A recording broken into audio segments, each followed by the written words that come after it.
Sanskrit word guru. When it is translated into English, generally the word teacher is used. But teacher is not a very accurate translation of the Sanskrit word guru. It is an approximate translation. It's not an accurate translation because today teacher, whom do we call a teacher? One who teaches something. He could teach anything for that matter. He's called a teacher.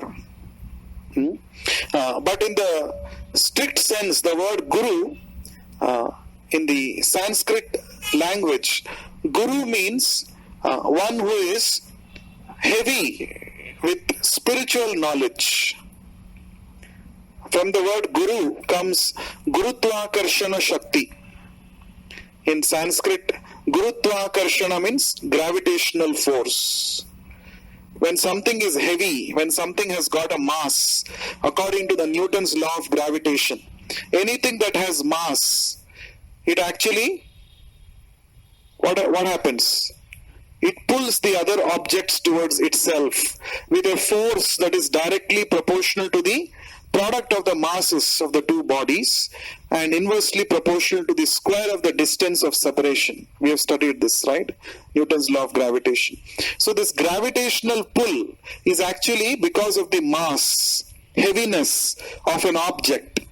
So in the Sanskrit language, this gravitational force is called as GURUTVA-AKARSHANA SHAKTI. GURUTVA-AKARSHANA. Akarshana means attraction.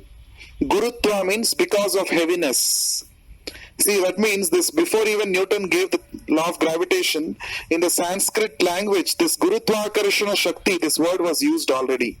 And people knew in the ancient India that this gravitational force is because of mass of an object, heaviness of an object, and its ability to attract other objects towards itself. So, this guru is the root word for this word GURUTVA-AKARSHANA Shakti. So the meaning of the word guru is one who is heavy, one who carries the spiritual knowledge with him. He is heavy with knowledge. He is called as guru. Now in the Vedic scriptures throughout, we see that human beings are implored by all the Vedic scriptures to approach a bona fide spiritual master, to approach a guru.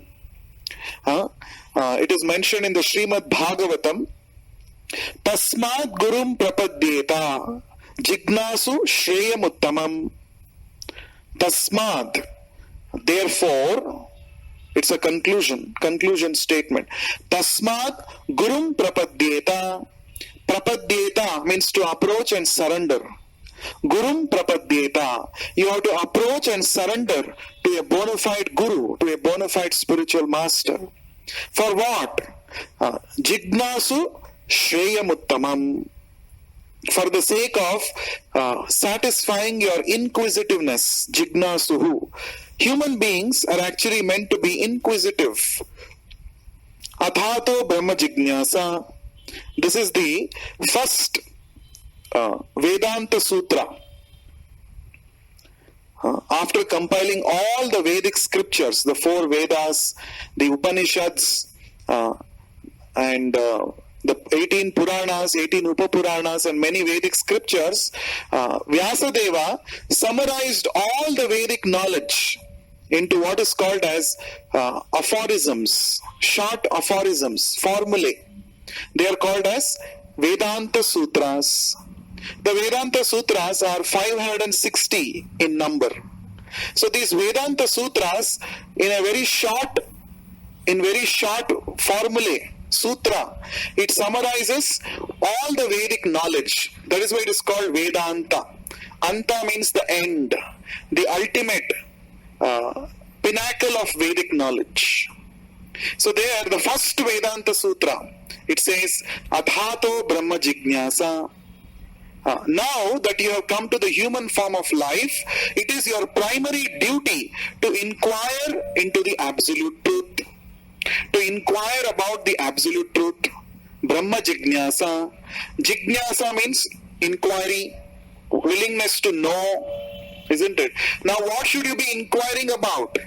everybody, including human beings, animals, we are all inquiring about eating, sleeping, mating, defending. Ahara, nidra, bhaya, maitunam.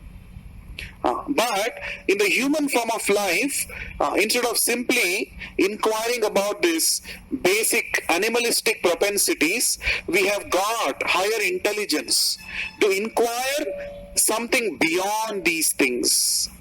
And that is called Brahma Jignasa, to inquire into the absolute truth.